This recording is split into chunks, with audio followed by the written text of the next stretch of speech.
মাদ্রাসায় বাচ্চাদেরকে দ্বীনের জ্ঞান শিক্ষা দেওয়া হয়। আল্লাহ রাসূল সাল্লাল্লাহু আলাইহি ওয়াসাল্লাম বলেছেন, তলাবুল ইলমি ফারিদাতুন আলা কুল্লি মুসলিম ওয়া মুসলিমাত। প্রত্যেকটা মুসলমান নর এবং নারীর জন্য দ্বীনের জ্ঞান শিক্ষা করা আল্লাহ তাআলা সুন্নত করেন নাই, নফল করেন নাই, আল্লাহ তাআলা ফরজ করে দিয়েছেন। কি করেছেন?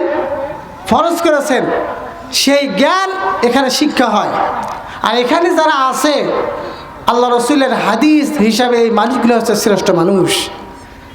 আল্লাহর হাবিব বলেন, খায়রুকুম মান তাআল্লামাল কুরআনা ওয়া আল্লামা।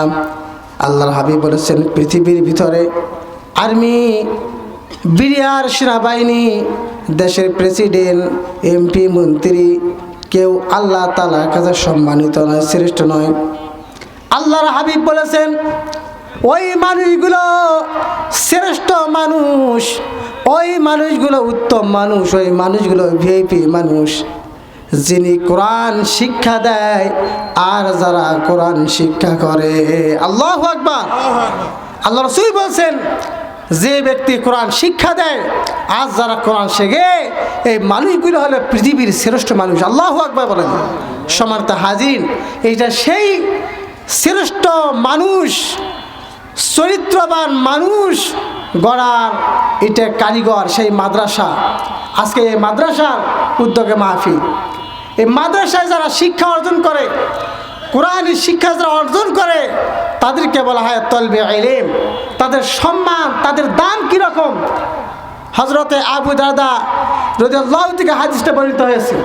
আল্লাহর হাবিব সাল্লাল্লাহু আলাইহি ওয়াসাল্লাম বলেছেন যে যখন তলবে ইলম, দ্বীনের জ্ঞান অর্জন করা ব্যক্তি যখন হাঁটে, তখন ফেরেশতারা তাদের পাখাগুলো তাদের পায়ের নিচে বিছিয়ে দেয়। সুবহানাল্লাহ।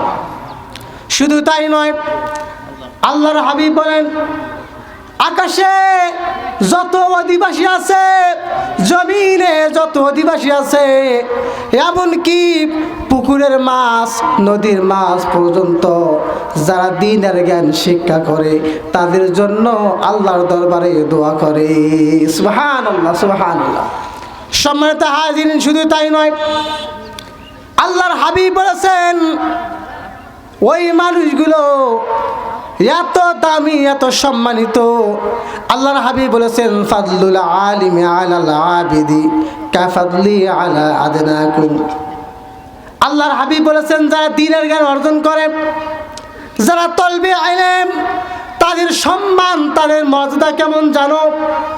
আল্লাহ রসুল বলেছেন, সাধারণ মানুষের কাছে আমি রসুলের যেমন মর্যাদা, তেমনি একজন যারা আপনার আবেদ আমল করে, এই রকম আবেদের কাছে একজন জ্ঞানী, একজন তলবে ইলমের মর্যাদা তেমন। বলুন সুবহানাল্লাহ।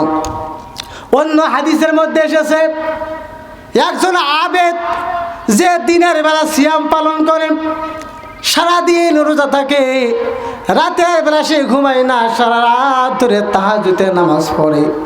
আল্লাহ রসুল বলেছেন, যে ব্যক্তি সারা রাত ধরে তাহাজ্জুদের নামাজ পড়ে, দিনে যে সিয়াম পালন করে, তার সে যারা তলবে ইলম, তাদের সম্মান অনেক বেশি। আল্লাহু আকবার। সম্মানিত হাজিরিন, এটা হলো সেই মাদ্রাসা যেখানে দ্বীনের জ্ঞান দেওয়া হয়, যেখানে দ্বীনের চর্চা করা হয়, যেখানে পৃথিবীর শ্রেষ্ঠ কিতাব কুরআনুল কারীম এখানে পড়ানো হয়।